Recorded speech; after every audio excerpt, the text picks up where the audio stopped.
Hi, I'm John, and welcome to the Jigsaw Puzzler. Today's puzzle, 1000 pieces by Aquarius. It's called XMen. It is a celebration of the Marvel comic characters XMen and a depiction of 90 of the magazine covers for the XMen and some of the spin-off comic book series. The XMen were comic books started in 1963. The earliest one on the puzzle image is from 1963, and the latest one is from 2014. So approximately 60 years worth of Marvel comics. This has to be probably the busiest puzzle image I have ever done, ever. Now, I've got some pretty busy puzzles. I've got some of those Haya puzzles with all the faces and the people all over them. I've got the 2,000 piece orchestra from Haya, which has got hundreds of faces all over it. I've done Jan van Husteren, I've done Where's Wally, all sorts of busy puzzles. But this, I think, this one really takes the cake. It's Aquarius brand, as I mentioned, and Aquarius specialise in licensed puzzles. That means that the images on their puzzles are usually some aspect of popular culture. They have puzzles for things like Peanuts comics, Marvel, DC, Harry Potter, Lord of the Rings. They've got puzzles for SpongeBob, for Ren and Stimpy, for the TV show Friends, all sorts of popular culture icons, and that they've got puzzles for. This is a Marvel one. The quality, I expected, because they were licensed, that they'd possibly be not quite as good quality as a regular jigsaw puzzle, but I was pleasantly surprised when I opened the box to find that the pieces are quite thick. It holds together nicely, and I can actually pick it all up. So it's a reasonably good quality puzzle. Nice thick pieces, clear images. It is a little bit glossy, but if we can overlook that, then it's actually a pretty great quality brand to do. It is not a ribbon cut puzzle. It is a random cut, and it has all sorts of unusual shapes in it. There is one piece in it, which I think might be a kind of a signature of Aquarius brand puzzles. I've seen people post about this on social media. One tiny little piece, which is a profile of the planet Saturn, and it has no regular tabs or anything like that, and just sits into the puzzle. So that was a nice little surprise. So being random cut, it's a bit trickier to work out where all the boundaries, the lines between the various images on the puzzle actually are. As I said, there are 90 covers depicted here. Actually, in truth, there are 89, because this one and this one are identical. I don't know whether they meant to do that, whether they meant to actually have 90, but they've actually got 89. However, it's in a grid, so 1, 2, 3, 4, 5, 6, 7, 8, 9, 10 by 1, 2, 3, 4, 5, 6, 7, 8, 9, 10 by 9 grid of magazine covers, or comic book covers. All right, so the main problem with this one is how do you do it? How on earth do you tackle a puzzle like this when there is so much to look at? Each section is quite tiny, maybe 10 pieces on each one, but they of course overlap with the adjoining image, and really busy. Lots and lots of different colours all over it. Every colour is represented here in some way. And of course, it's got the word XMen across the top of more than half of the puzzles, and then down the bottom half we have some variations. We have some XMen, we have Factor X, we have the New Mutants, we have Wolverine, we've got Age of X, House of M, and yeah, just more variety down the bottom with some of the spin-offs. There's one here that I think might actually be the whole comic book cover, back and front, spread out across two images, because there's no title on this half, and the picture seems to go across from one into the other. This one here as well appears to be a front and back cover spread. So that, again, reduces the actual number of covers to 87. All right, so how did I tackle this puzzle? It was hard to know. This was really difficult. It was a difficult place to start. But then I noticed, I started taking the edge pieces out, and I noticed that there's a border around the edge that is bright yellow at the top and gradually fades to orange, dark orange, and into red at the bottom. So I thought, well, I can at least pull the edge pieces out and put that much of it together. So I did do that. The other thing here, this cover here depicts one of the arch villains, Juggernaut, on it, and though that particular image was quite easy to find the pieces for, so I pretty much had that one quite early on. The hot pink of this one here, with the Winner Toys R Us shopping spree banner at the top, that popped out as well, and the one next to it, which has a grid on it. First I thought it looked like a map, but it's a series of sketch portraits of victims in the comic. So that they came out quite easily, but yeah, boy was this hard. I did the edges, I did put the edge together, and I had some pieces of the middle. Then I decided what I would do is, look, it was hard to know what to focus on. Did I pick a colour and try to find all of like the hot pink or the purple? But even if I chose the hot pink, for example, which pops out, there are different, comic book covers that have hot pink on them, but they are there are different shades of hot pink, and this one has a bit of it, not the whole cover. This has a lighter pink. This has a splash of the hot pink into purple. So it was hard to know where one colour started and another finished. In the end, as I'm doing the edge, I thought, well, what I noticed was that the titles that say XMen are all different. Well, they're not all different. There are variations on it.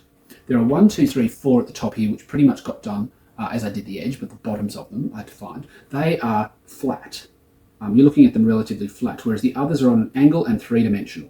And one aspect of the three-dimensional versions, which is most of them, is that they have a colour on the face of the letters and then a different colour on the depth of the letter. So this one here, for example, is red on the face on black with a black shadow. This is yellow on the face with a red shadow. This is white on the face with blue shadow.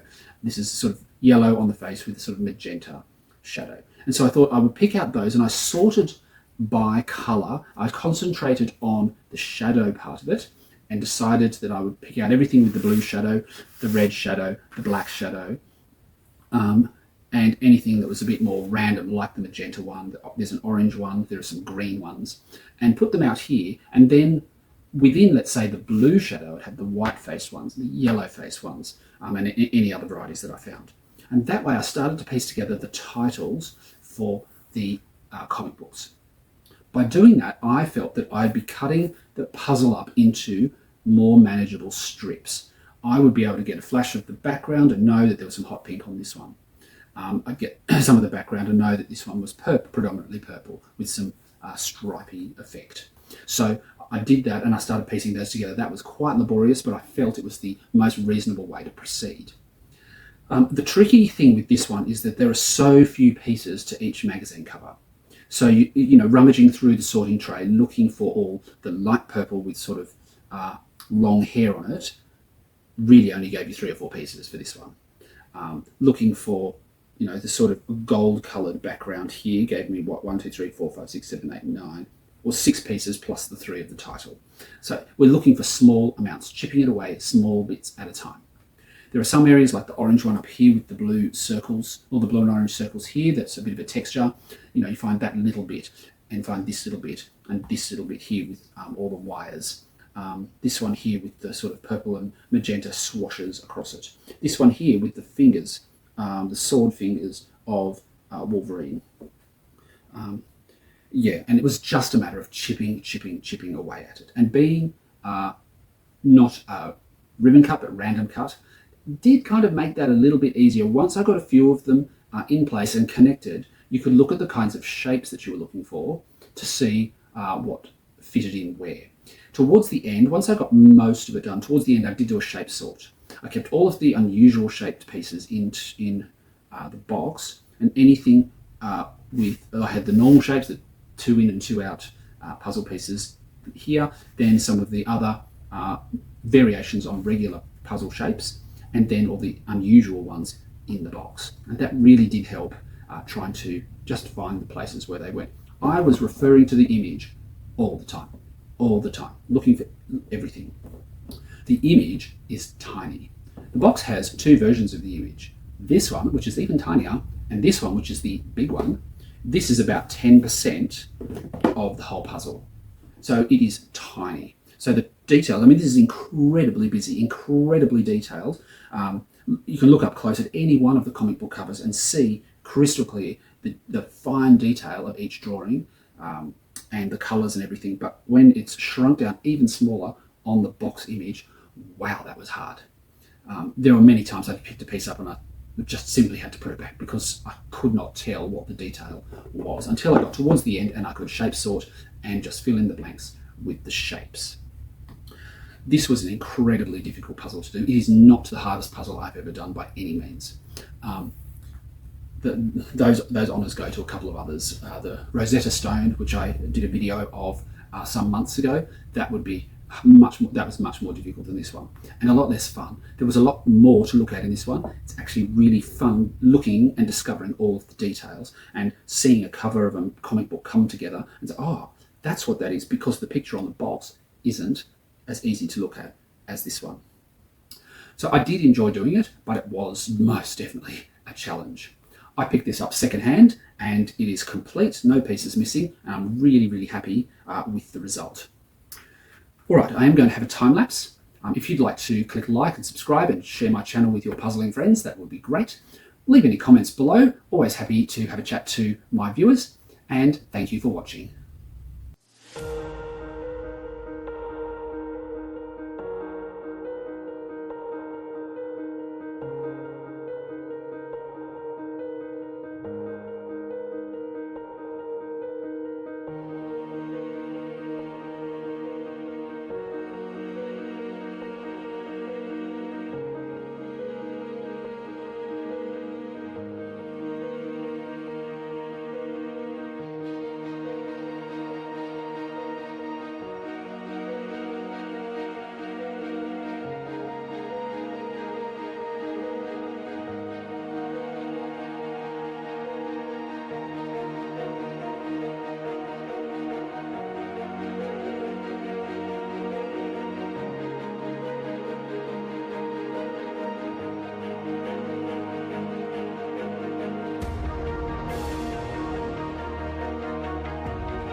Close, but we stand near.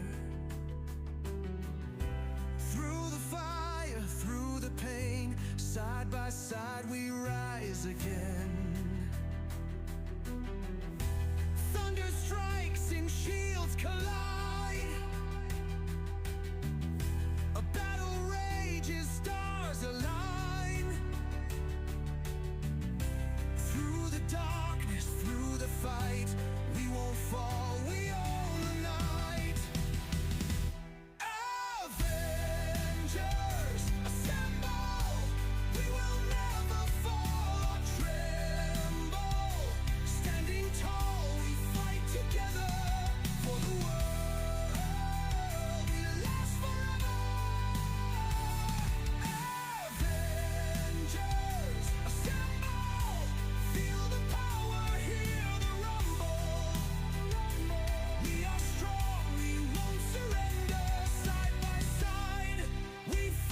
together.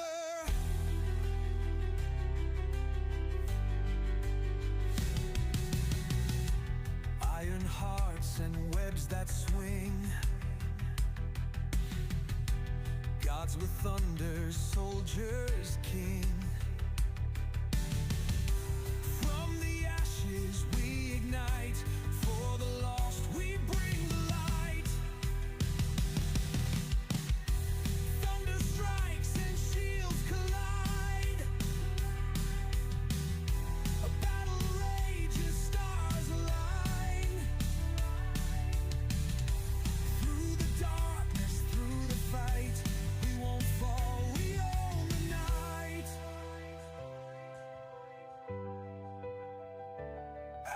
Avengers, assemble! We will never fall or tremble. Standing tall, we fight together for the world. We last forever. Avengers, assemble! Feel the power, hear the rumble. We are strong, we won't surrender. Side by side, we fight together. One last stand, we'll face the storm. Through the chaos, we are born. Heroes rise, they